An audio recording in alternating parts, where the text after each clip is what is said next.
ये हमारी सरकार की कमिटमेंट है, सरकार जवाबदेह है। जो लोगों के लिए हम कर सकते हैं, लोगों के मुश्किलात को आसान कर सकते हैं, चाहे वो हेल्थ केयर हो, पेशेंट केयर हो, चाहे एजुकेशन सेक्टर हो, चाहे वो सोशल वेलफेयर सेक्टर हो। अभी आपने हाल ही में देखा है जो डिमांड थी डिसेबिलिटी या जो भी ओल्ड एज, विडो पेंशन, जो सारी पेंशन है वो पहली प्रायोरिटी में चीफ मिनिस्टर साहब ने उनका इजाफा किया हुआ है। इसी तरह हेल्थ फैसिलिटी के लिए हम काम कर रहे हैं। हमारा इंफ्रास्ट्रक्चर ठीक होना चाहिए। यहाँ गरीब लोग हैं, हर एक बाहर नहीं इलाज करा सकता है। जैसे हमने कैथ लैब लगवाए, जैसे MRI शुरू किए हमने, इसी तरह बाकी जो फैसिलिटीज़ हैं वो हमने यहाँ पे शुरू करवाई है।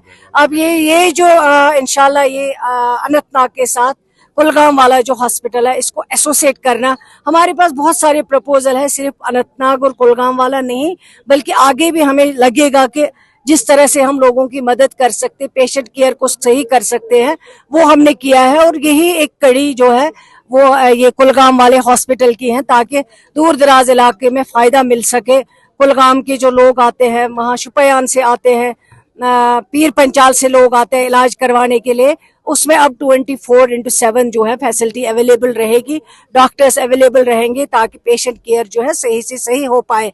हमारी कोशिश है इस सरकार की, जिस सरकार की क़ियादत उमर अब्दुल्ला साहब कर रहे हैं, हम जितना ज्यादा लोगों के लिए कर सके। और खासकर हेल्थ सेक्टर जो है बहुत इंपॉर्टेंट सेक्टर है, एजुकेशन बहुत इंपॉर्टेंट सेक्टर है, इंफ्रास्ट्रक्चर सही हो, डॉक्टर्स अवेलेबल हो, इक्विपमेंट्स अवेलेबल हो। इसी तरह शेर बाग के लिए हमने, आपने सुना होगा जब बजट हुआ है जिसमें उमर अब्दुल्ला साहब ने पहले अपने बजट में ऐलान किया है, मैंने प्रपोजल बना के ऑलरेडी कैबिनेट में लिया हुआ था, अप्रूव करवाया था, और फिर उमर साहब ने वहाँ पे भी कहा है कि ये हमें ज़रूर करना है। वहाँ पे भी दिल खोल के उन्होंने मदद की है इसके लिए।